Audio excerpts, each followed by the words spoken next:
저는 오늘 헌금에 대해서 말씀 좀 드릴까 합니다.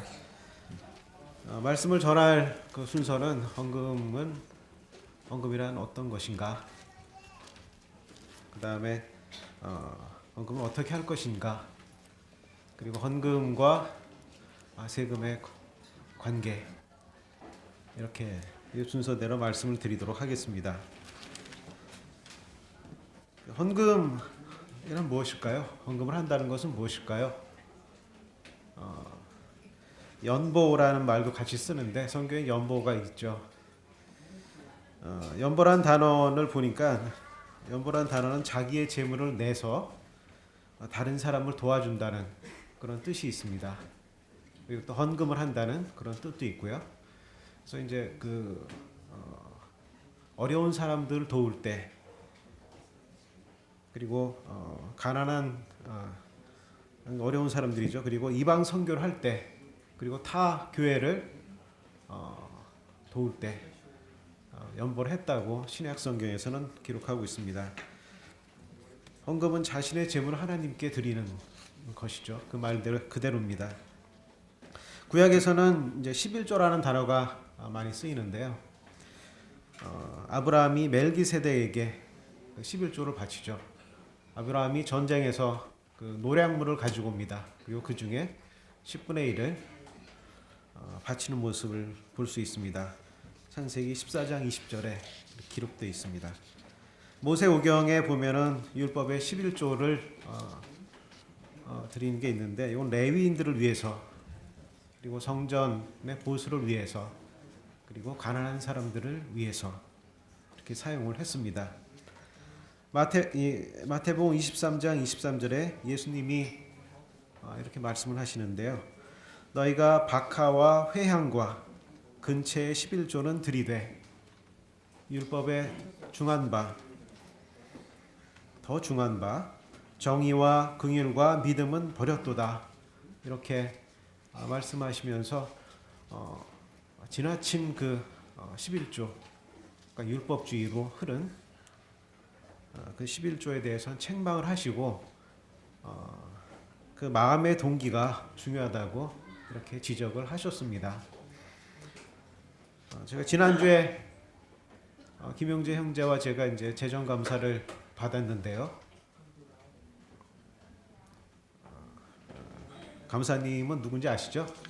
네, 두 분께서 감사를 해주셨는데 주요 감사 보고서가 나중에 나올 겁니다. 그런데 주요한 많이 얘기됐던 것 중에 하나가 향후에 우리가 시설 개선 등을 해야 될 텐데, 그렇다면은 지출이 많이 될 것이다.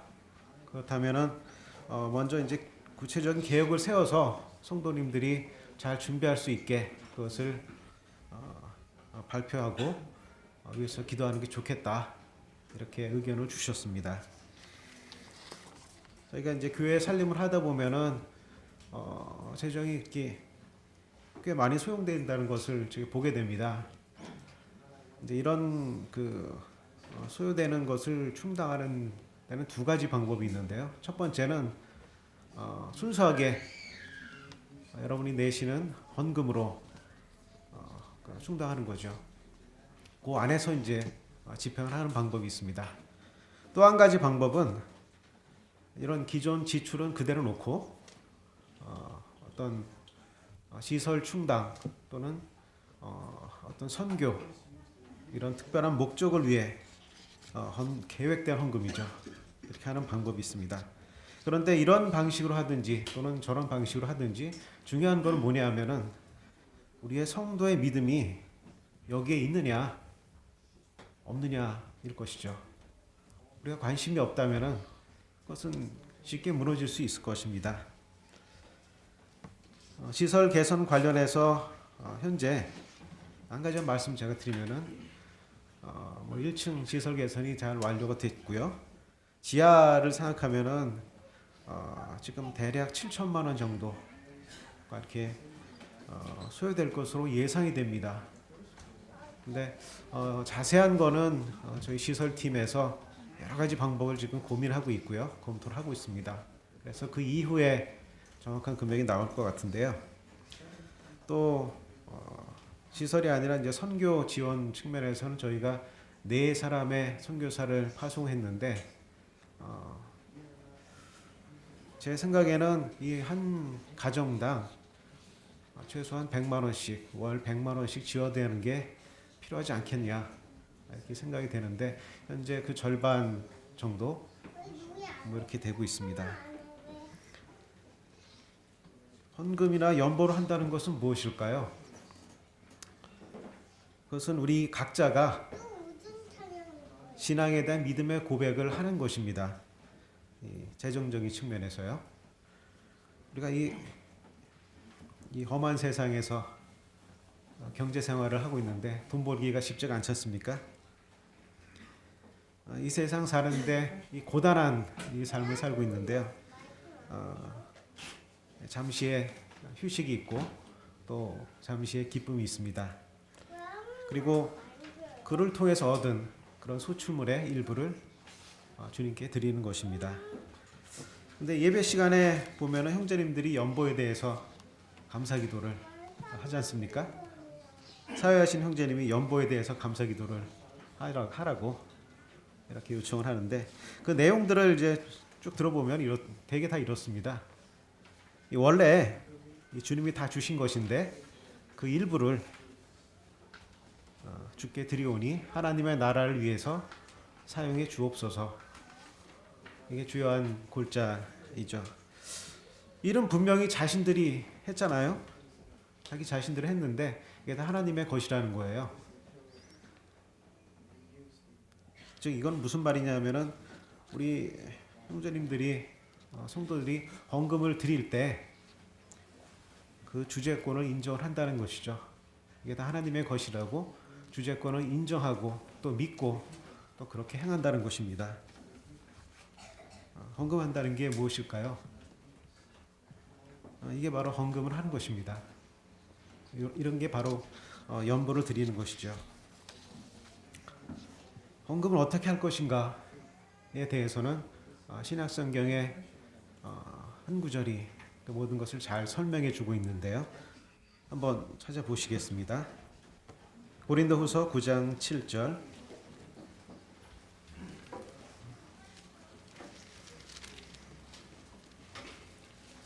고린도후서 9장은 가난한 성도들을 위한 그런 연보에 대해서 말씀해 주고 있죠. 그 중에 7절 말씀을 보면은 각각 그 마음에 정한 대로 할 것이요 인색함으로나 억지로 하지 말지니 하나님은 줄겨내는 자를 사랑하시느니라. 이렇게 기록되어 있습니다. 가장 처음에 발견되는 구절은 무엇인가요? 각각이라는 단어가 가장 먼저 나옵니다.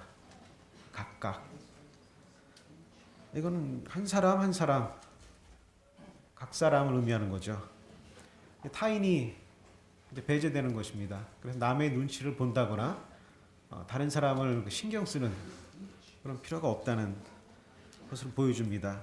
이 각각이 의미하는 바, 이것은 하나님과 나 사이에 이것은 약속이라는 것을 의미합니다. 헌금은 하나님과 나 사이의 약속이라는 것이죠. 우리가 우리 모임에서 헌금을 할 때 기명으로 하는 게 아니라 무기명으로 하기 때문에 그런 부분이 더 잘 드러나는데요. 기명 헌금을 하면 누군가한테 이게 보여지거나 등록이 되거나 그럴 터인데 우리에 드리는 그 형식적인 면에서 그럴 일이 없습니다. 그래서 더욱더 자연스럽게 하나님과의 나 사이의 약속이 진행이 되는 것이죠. 어떤 성도들에게는 이러한 약속이 거래일 수도 있고 또 어떤 성도들에게는 그것은 헌신일 수가 있습니다. 거래라고 말하는 것은 주님 제가 이렇게 헌금을 하는데 저에게 더 큰 은혜를 주셔야 되지 않습니까? 이렇게 헌금을 하였으니까 제 일이 잘 되게 하시기를 소망을 드립니다. 아니면 제가 이렇게 많이 드릴 터인데 가령 10분의 1인데 제가 10분의 1을 드리겠습니다. 나머지는 주께서 채워주십시오. 이렇게 기도할 수도 있겠죠. 이런 거는 그 거래 성격이 있는 것입니다. 반면에 어떤 성도들은 이것은 하나님과 나 사이에 약속이라 그랬죠. 헌신이 될 수 있습니다. 헌신이 된다는 것은 헌금이 많거나 또는 적거나 자신이 드리기로 했던 것, 이런 물질적 헌신을 드리는 것입니다. 그냥 순수하게 주님께 드리는 것이죠.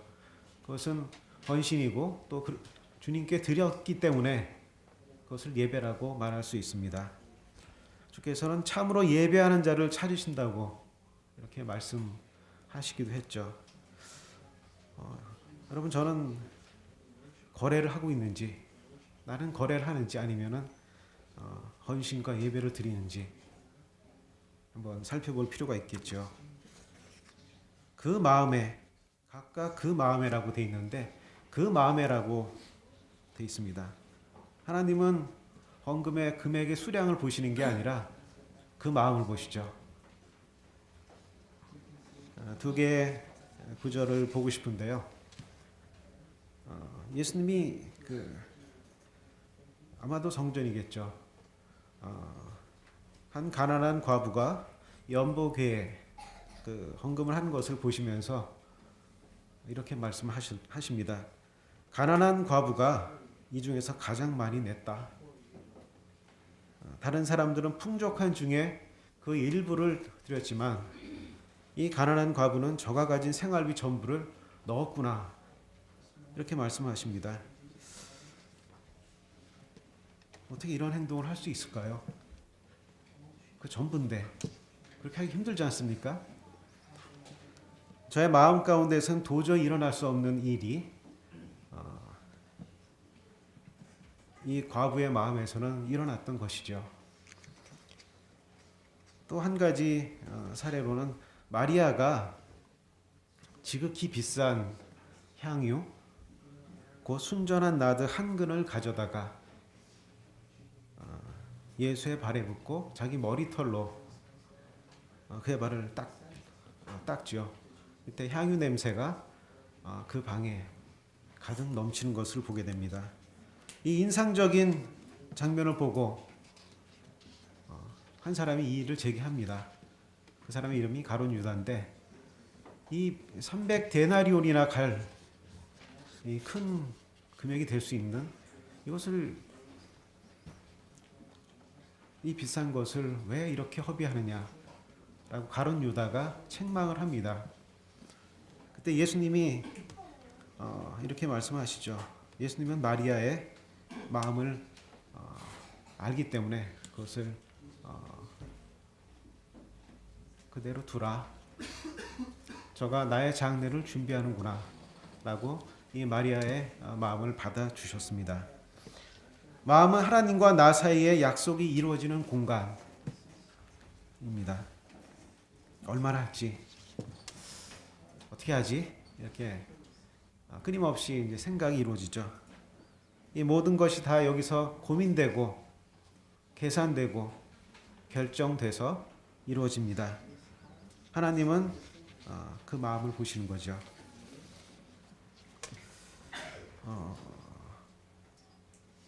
각각 그 마음에 정한 대로 할 것이요. 그래서 정한 대로 할 것이요라고 말씀하시는데요. 헌금은 드리기로 한 것이 정해지는 것입니다. 액수가 정해지고 또 수량이 정해지고 이게 정해지는 것이죠.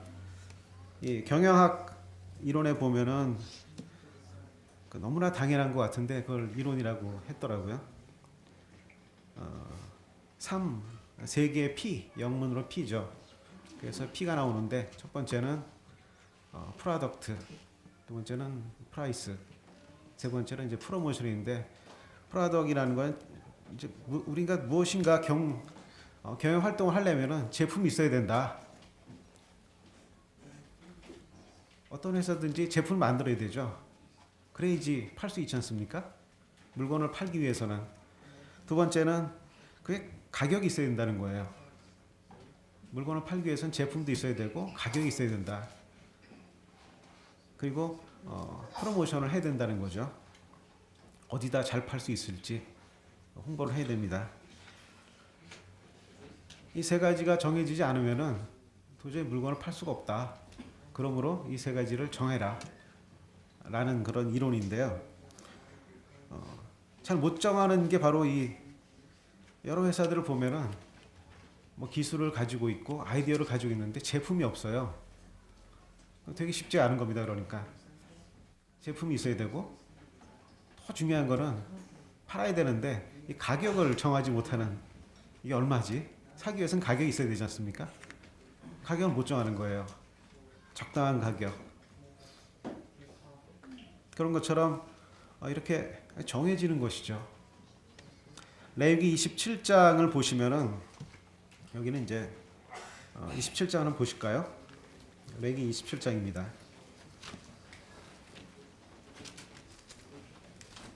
마지막, 레위기의 마지막이죠.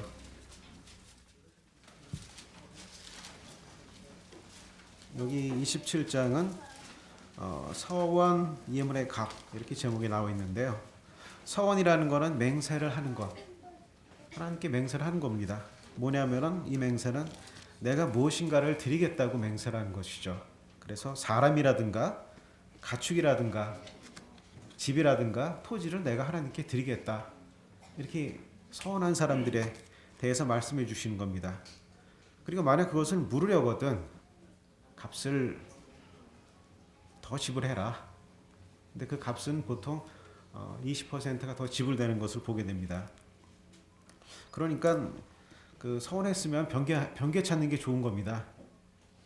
그리고 바치거나 또는 물으려 한다면은 값을 정해야 한다고 말씀하십니다. 그래서 이 장은 값을 정하는 장이라고 말할 수도 있겠죠. 몇 구절들을 제가 읽어보겠습니다. 레위기 27장 2절, 값을 정하는 것만 읽겠습니다. 너는 그 값을 정할지니. 8절, 내가 정한 값을, 그 값을 정하되. 13절에 내가 정한 값에. 15절에 자기 집을 물으려면 내가 정한 돈에. 16절, 내가 값을 정하되. 17절, 그 값을 내가 정한 대로 할 것이요. 19절, 내가 값을 정한 돈에. 23절에 너는 값을 정하고 내가 값을 정한 돈을. 25절에 또 내가 정한 모든 값은.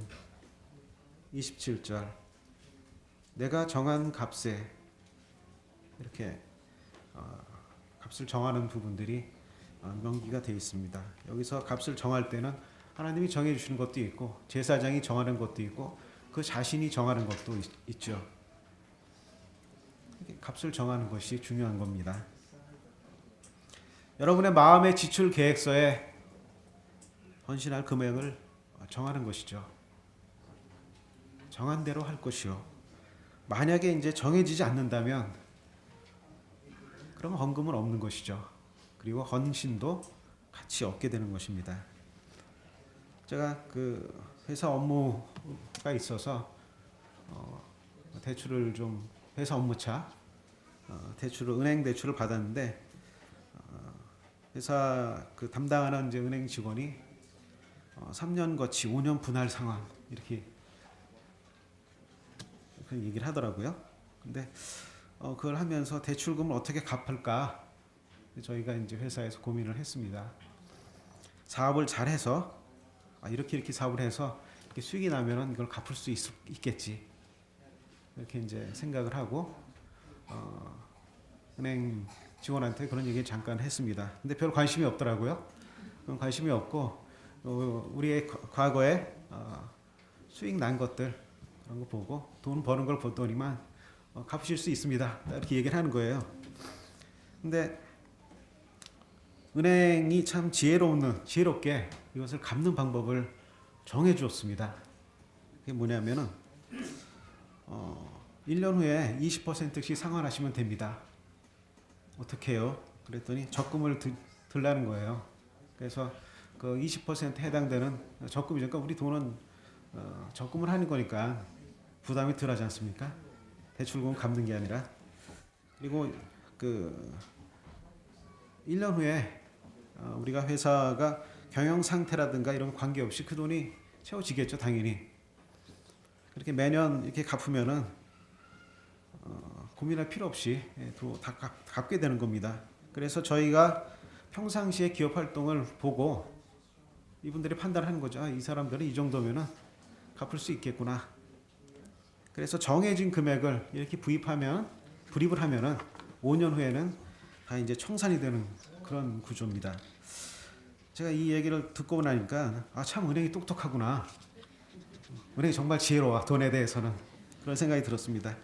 이렇게 간단하게, 복잡하지도 않죠. 이렇게 간단하게 효과적으로 대출금을 회수하는구나. 참 지혜롭다. 이런 생각이 좀 들었습니다. 헌금은 각각 그 마음에 정하는 것입니다. 그것이 11조일 수도 있고 그 이상일 수도 있고. 레위기 27장 2절에 너는 그 값을 정할지니, 마음의 지출 계획서에 헌금의 항목이 있을 거 아닙니까? 그 항목이 비어 있나요? 만약 그렇다면 그 값을 정하시기 바랍니다. 각각 그 마음에 정한 대로 할 것이요 인색함으로나 억지로 하지 말지니. 인색함으로나 억지로 하지 말지니. 사도행전에 보면은 예루살렘 교회에 큰 부흥이 일어나죠. 그리고 당시 믿는 사람들이 자신의 밭이라든가 그리고 집을 팔아서 사도들의 앞에 이렇게 헌신하는 그런 사례가 있습니다. 이때 우리가 사도행전 5장에 보듯이 아나니아와 삽비라는 이 사람들도 자신의 밭을 팔아서 사도들의 발 앞에 두는 것을 봅니다. 근데 이것은 굉장히 잘못된 그런 헌신이었죠. 이로 인해서 아나니아와 삽비라는 성령을 속인 죄로 인해 죽음을 당하게 됩니다. 하나님이 데려가신 거죠. 근데 문제는 이 사건에서 볼 때 자신의 본 마음과는 다르게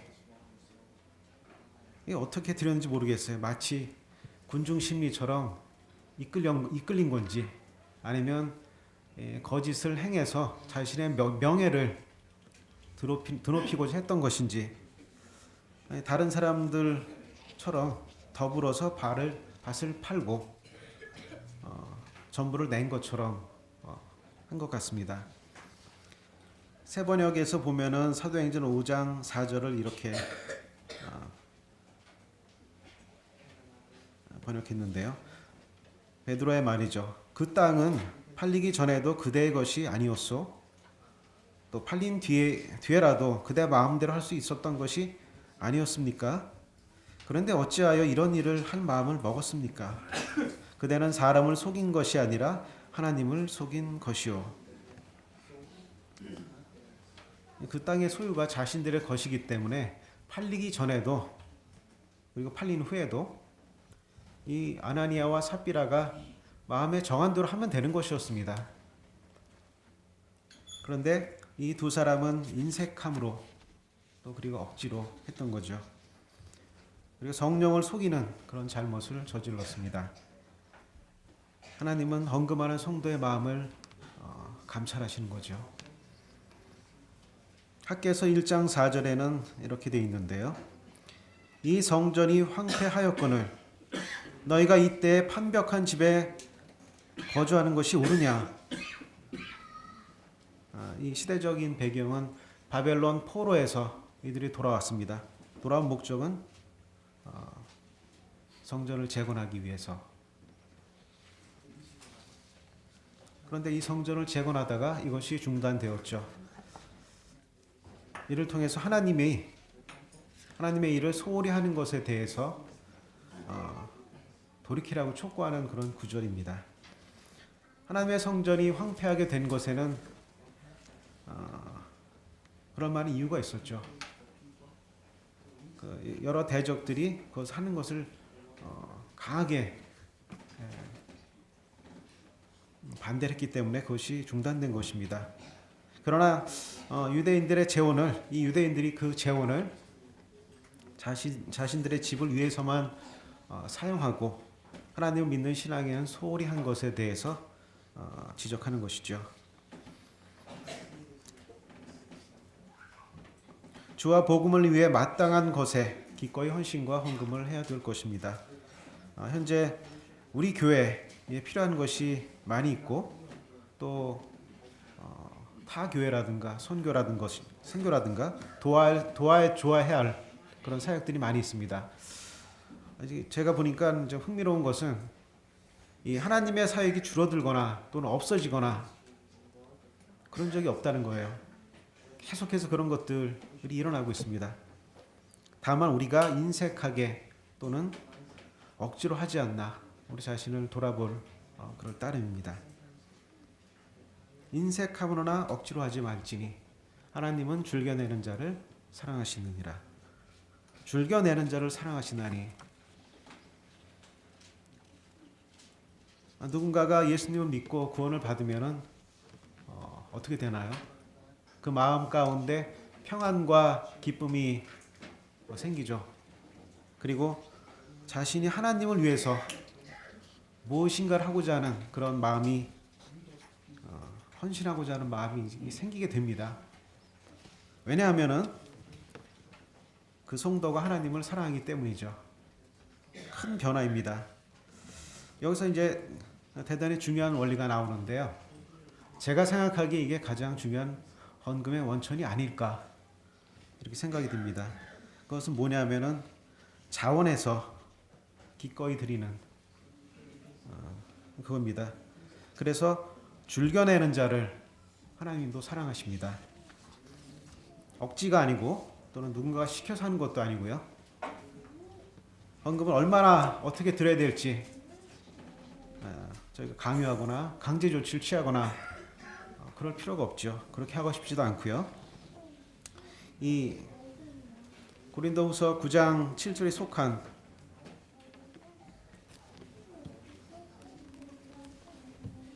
구절을 한번 다시 보시겠습니다.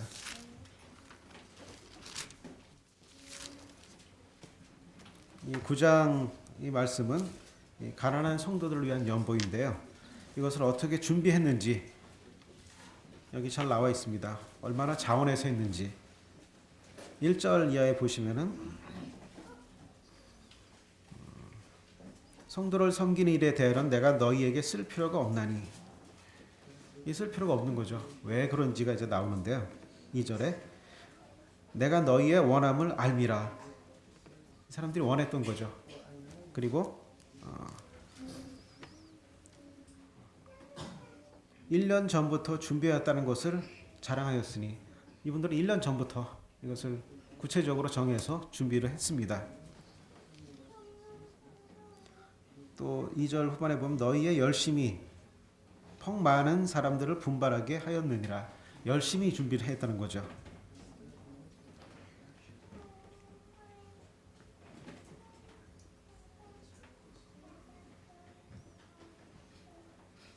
오 절 후반부에 보면 이렇게 되어 있습니다. 이렇게 준비하여야 참 연보답고 억지가 아니니라. 이렇게 참 연보답게 그리고 억지가 아니게 이렇게 준비를 하였습니다. 하나님은 우리 여러분들이 억지로 헌금이나 헌신이나 서원을 하게 하지 않으십니다. 다만 우리의 자유 의지에 의해서 자원함으로 하는 것이죠. 로마서 12장 1절에도 이렇게 써 있습니다. 하나님의 모든 자비하심으로 너희를 권하노니 권한다고 이렇게 하지 않았습니까? 우리가 전에는 율법 아래 있었죠. 그래서 11조를 반드시 해야 하고 어떤 경우에는 부담도 되고 억지로 드리기도 했습니다. 하지만 은혜 아래 있을 때 하나님이 우리에게 모든 것을 주셨기 때문에 즉 예수 그리스도께서 우리 죄를 위한 속전이 되어 주셨기 때문에. 여기서 속전이라는 것은 노예에 대한 값을 지불하는 돈, 그런 거죠. 이 속전이 되어 주셨기 때문에 감사함으로 즐거움으로 드릴 수 있게 됩니다. 요한 1서 3장 1절에 보라 아버지께서 어떠한 사랑을 우리에게 베푸사 하나님의 자녀라 일컬음을 얻게 하셨는가. 자원한 마음으로 기꺼이 즐거이 드리시기를 바랍니다. 하나님은 이런 헌금을 하는 헌신을 사랑하시죠.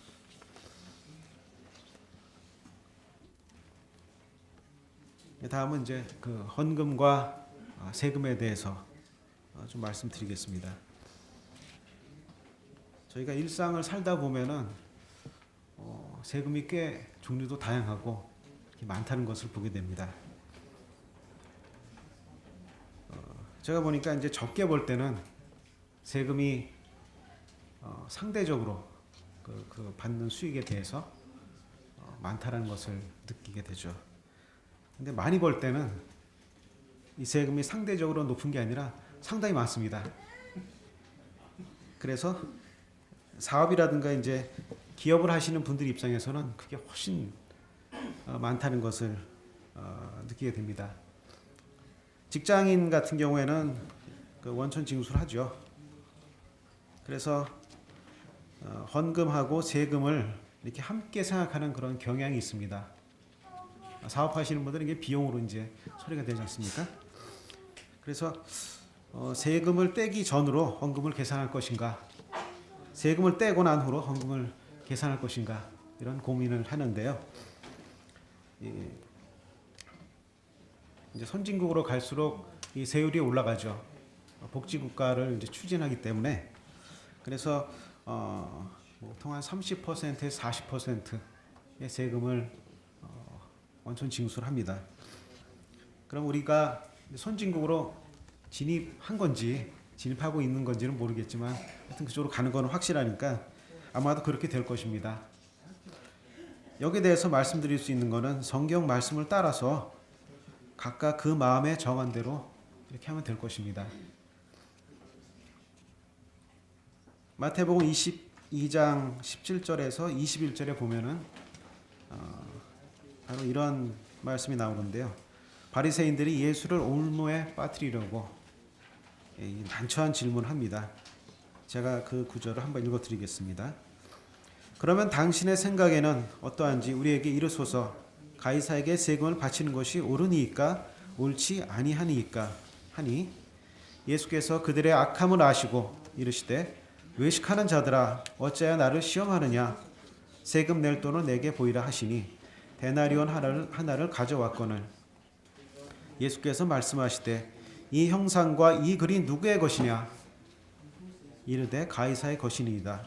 이에 이르시되 그런즉 가이사의 것은 가이사에게 하나님의 것은 하나님께 바치라 하시니. 세금은 가이사의 것이죠. 현재 우리가 사는 이 세상에서 가이사는 세상의 나라, 국가에 해당될 것입니다. 이 세금이라는 것은 이 국가를 위해서, 이 세상을 나라를 위해서 사용될 것입니다. 만약에 이제 건실하게 사용되면은 부유한 국가가 이제 발전하는 거고요. 부실하게 사용되면은 좀 어렵게 되겠죠. 반면에 헌금은 하나님의 나라를 위해서 쓰여집니다. 하나님의 나라는 영적인 나라라서 우리가 그 전체 모습을 다 볼 수는 없지만 우리는 그 나라를 지금 살아가고 있는 것이죠. 그래서 가이사의 것과 하나님의 것을 연관시키거나 만약 거기서 얽매일 필요가 없는 것입니다. 세금은 세금대로 잘 납부하면 되는 것이고요. 헌금은 말씀드린 대로 각각 그 마음에 정한 대로 하는 건데요. 이 세금이 많아서 납부를 많이 해가지고요. 이게 줄어들었으니 헌금을 좀 줄여야겠다거나 세금이 별로 안 나왔으니까 헌금을 늘려야겠다거나 이렇게 연동해서 연관해서 생각할 필요가 없는 것이죠. 가이사의 것은 가이사에게 주면 되는 것이고 하나님의 것은 하나님께 드려야 할 것입니다. 세금은 국가가 정하고 강제하지만 헌금은 성도의 개인의 마음에서 정해지고 또 자발적으로 드리는 것입니다.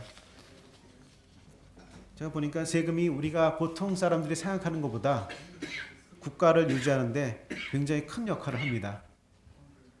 부국강병이라는 말이 있는데 그게 다 세금으로 인해서 이루어지는 것이거든요. 마찬가지로 우리가 드리는 헌금이 하나님의 나라를 위해서 굉장히 큰 역할을 하죠.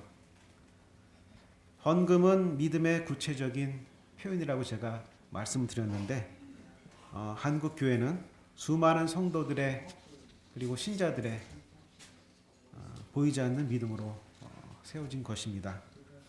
세금과 헌금에 대한 예수님의 말씀은 무엇일까요?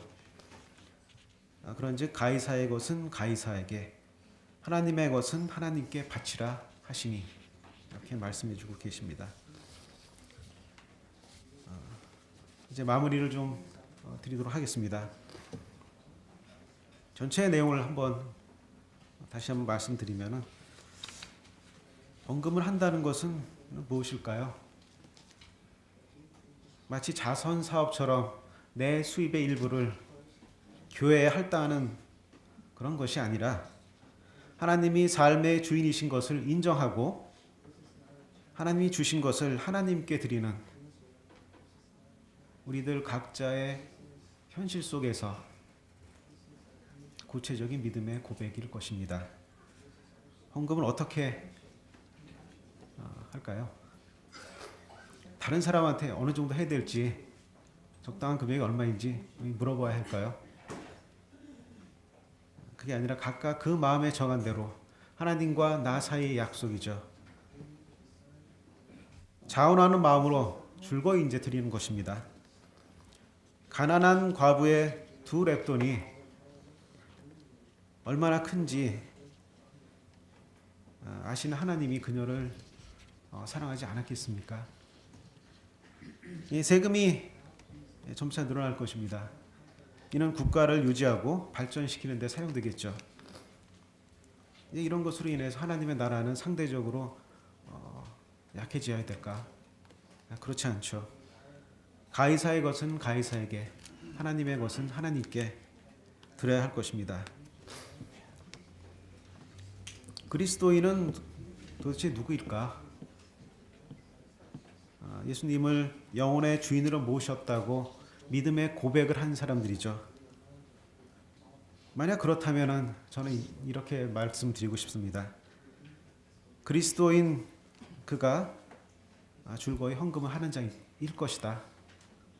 그리스도인은 즐거이 헌금을 하는 자일 것이다. 이렇게 말씀을 드리고 싶습니다. 기도하시고 말씀 마치도록 하겠습니다.